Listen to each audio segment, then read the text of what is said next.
encargaronme falar da robotización, supoño que por razóns obvias, porque o robot chegou que parece que para quedarse nas explotacións. E con el cambiaron nesas granxas algunhas cousas no xeito de alimentar. E o de verdades e mentiras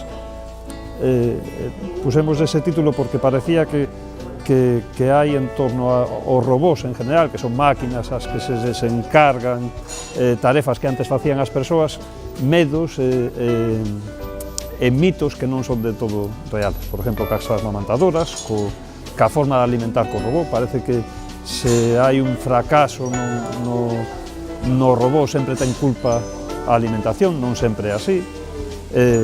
E un pouco sobre eso se vai falar. Tamén algo sobre o robot de arrimado, que é algo que parece moi bello, pero que ainda está chegando agora ás explotacións.